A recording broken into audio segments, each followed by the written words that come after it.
Assalamu alaikum everyone. I hope you are having amazing day. আজকে আমরা গেটের অর্থ বা গেটের ব্যবহার নিয়ে কথা বলবো।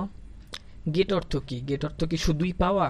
না, গেট আরো অনেকগুলি অর্থে ব্যবহার করা যায়। যেমন গেট অর্থ পাওয়া, হওয়া, পৌঁছানো মানে কোনো এক জায়গায় পৌঁছানো, আনা মানে কোনো একটা কিছু কোনো জায়গা থেকে নিয়ে আসা, বা কোনো কিছু কেনা মানে দোকান থেকে বা কোনো জায়গা থেকে কোনো কিছু কেনা, বুঝা এবং কোনো কিছু ধরা মানে হাত দিয়ে ধরা, এইসব অর্থে গেটকে ব্যবহার করা যায়। তো আমি কিছু এক্সাম্পল দেওয়ার আগে আরেকটা জিনিস ক্লিয়ার করে দিতে চাই আপনাদের, যে গেটের যে তিনটা ফর্ম মানে V1 V2 V3 এগুলি কিরকম হয়। যেমন গেট এটা V1 মানে বেস ফর্ম, যেটা আমরা সাধারণত বেস ফর্ম V1 বলে অনেকে চিনি। V1 এবং বেস ফর্মের মধ্যে যদিও একটা সূক্ষ্ম পার্থক্য আছে, আমি এখানে V1ই বলছি। তো এই গেটের V1 তো গেট, এবং V2 কি? V2 হচ্ছে লাগা গট, এবং V3 হচ্ছে লাগা গট এবং গটেন, দুইটাই V3 হিসেবে ব্যবহার করা যায়। আপনার যেটা খুশি আপনি সেটা ব্যবহার করতে পারেন, কোনো সমস্যা নাই।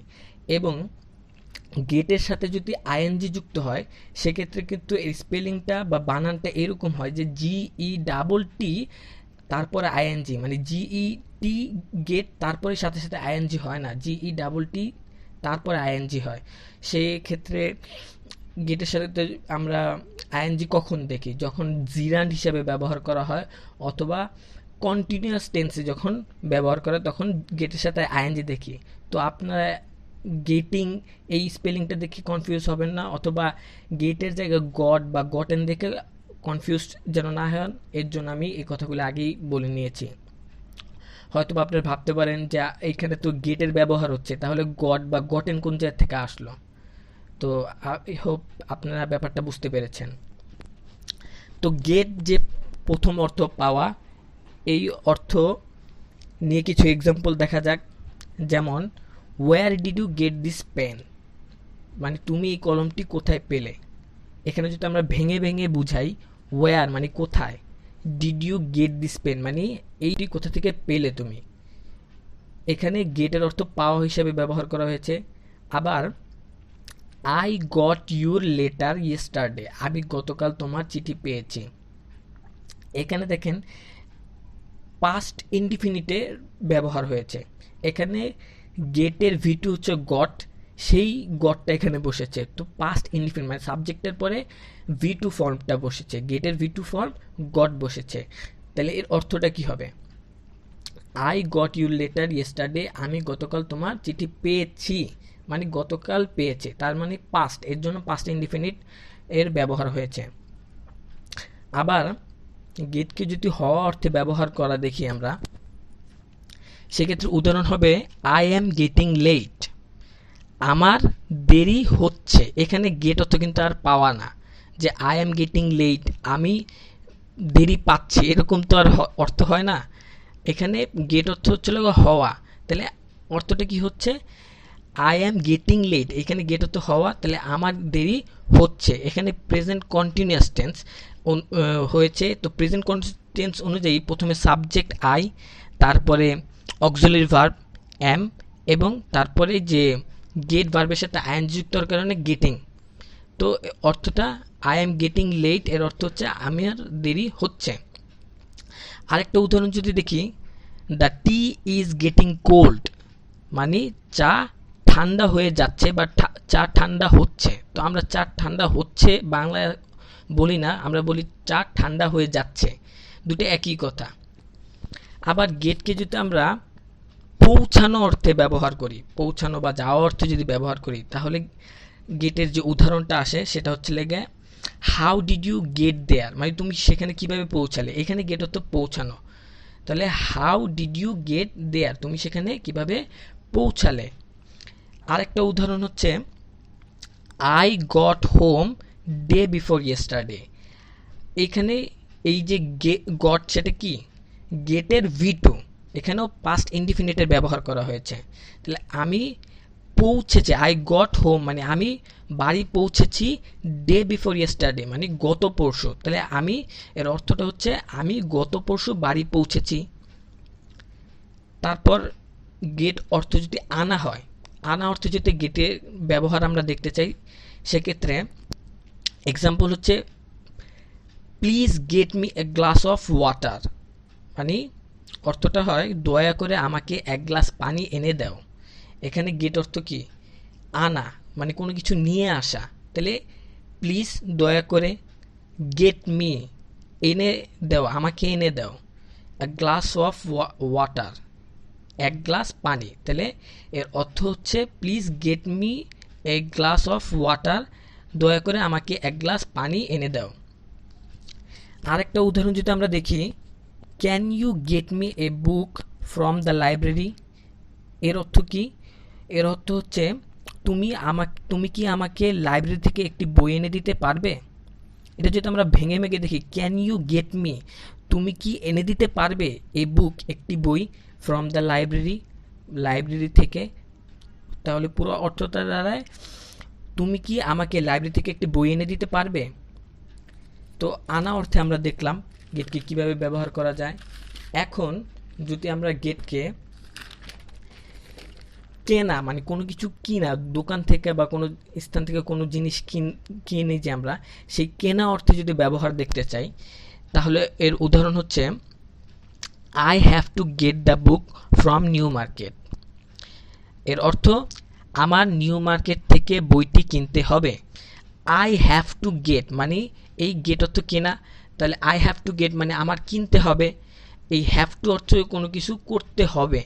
এই হ্যাভ টু নিয়ে আমার একটা ভিডিও আছে, আপনারা যদি হ্যাভ টু সম্পর্কে বিস্তারিত ভিডিওটা না দেখে থাকেন, অথবা হ্যাভ টু সম্পর্কে যদি আপনাদের কোনো কনফিউশন থাকে, বা হ্যাভ টু সম্পর্কে যদি আপনারা না বুঝেন হ্যাভ টু অর্থটা কীরকম হয়, সেক্ষেত্রে আপনারা আমার ওই ভিডিওটি দেখবেন, এখানে আই বাটনের লিঙ্কটা পেয়ে যাবেন। তো এখানে আমি অত বিস্তারিত আলোচনা করব না হ্যাভ টু সম্পর্কে, এতটুকুই বলি হ্যাভ টু অর্থ হচ্ছে কোনো কিছু করতে হবে বোঝায়। তাহলে I have to get the book, আমার বইটি কিনতে হবে from New Market, New Market থেকে। I have to get the book from New Market, আমার নিউ মার্কেট থেকে বইটি কিনতে হবে। আবার আই হ্যাভ গট অথবা গটেন, দুইটার একটা যেটা আপনি ব্যবহার করতে চান। এই নিউ হাউস, এখানে গট অথবা গটেন কেন? এখানে যে প্রেজেন্ট পারফেক্টের ব্যবহার হয়েছে। তো প্রেজেন্ট পারফেক্ট অনুযায়ী আমরা কি জানি, প্রথমে সাবজেক্ট, এখানে সাবজেক্ট হিসেবে আছে আই, তারপরে রুলস অনুযায়ী হ্যাভ আছে, তারপর হচ্ছে ভার্বের থার্ড ফর্ম বা V3। তো এখানে ভার্বের V3 হিসেবে আমরা যেটা দেখেছি, গেটের V3 গটও লেখা যায়, গেটের V3 গটেন লেখা যায়। তা আপনি গট অথবা গটেন যেটা ব্যবহার করেন এটা আপনার ইচ্ছা। আমি যদি বলি I have got a new house, অথবা বলি যদি I have gotten a new house, দুইটাই সঠিক। তো আমি বললাম যে I have got a new house, মানে আমি একটি নতুন বাড়ি কিনেছি। এইখানে গেট অর্থ কি হিসেবে ব্যবহার করেছে? কেনা অর্থে ব্যবহার করা হয়েছে।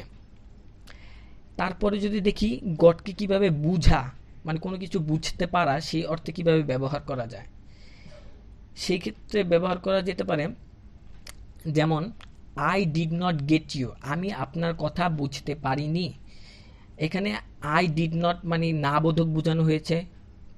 তারপরে গেট মানে বুঝা, তার মানে আই ডিড নট গেট আমি বুঝিনি, ইউ মানে তোমাকে, মানে এর অর্থটা আমি তোমাকে বুঝিনি মানে কি, আমি তোমার কথা বুঝতে পারিনি। তাহলে I did not get you মানে আমি আপনার কথা বা তোমার কথা বুঝতে পারিনি। অথবা বলতে পারো যে আমি আপনাকে বুঝিনি। আমি আপনাকে বুঝিনি এই কথাটা আমরা বলি না, আমরা বলি আমি আপনার কথা বুঝিনি বা বুঝতে পারিনি। তাহলে এরপরে যদি আরেকটা উদাহরণ দেখি, getting native English speakers is very difficult. এর অর্থ হচ্ছিল স্থানীয় ইংরেজদের বোঝা খুব কঠিন। এইখানে প্রথমে যে গেটিংয়ের ব্যবহারটা হয়েছে, এখানে জিরান্ট হিসাবে গেটিং ব্যবহার করা হয়েছে।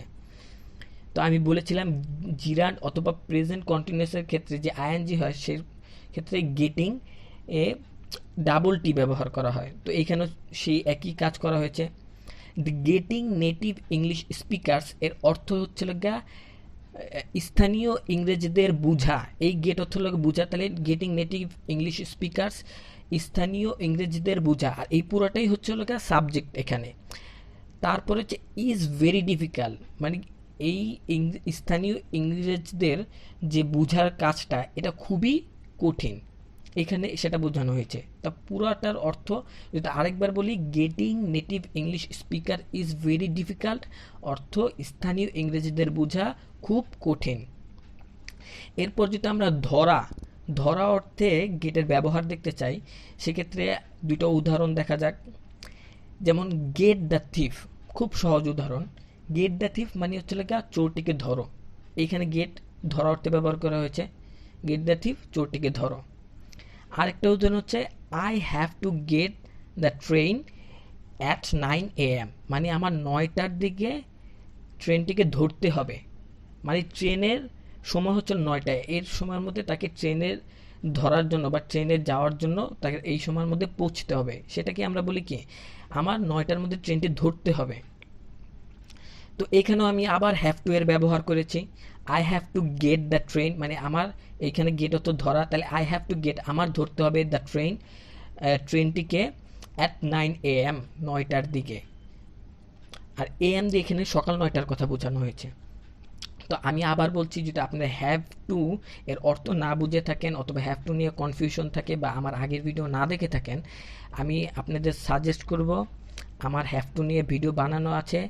আপনারা আই বাটনে তো বলেছিলাম একবার পাবেন, আবার আপনারা ভিডিও শেষে স্ক্রিনে পেয়ে যাবেন, এবং আমি ডেসক্রিপশন বক্সে লিঙ্ক দিয়ে দেব, সেখান থেকে আপনি হ্যাভ টু এর ব্যবহারগুলি দেখে নেবেন। তাহলে আপনাদের এই বিষয়টা খুব ক্লিয়ার হয়ে যাবে, হ্যাভ টু সম্পর্কে ধারণা খুব ক্লিয়ার হয়ে যাবে, এবং হ্যাভ টু নিয়ে আপনারা নতুন বাক্য গঠন করতে পারবেন, হ্যাভ টুটা সম্পর্কে আরও বিস্তারিত বুঝতে পারবেন।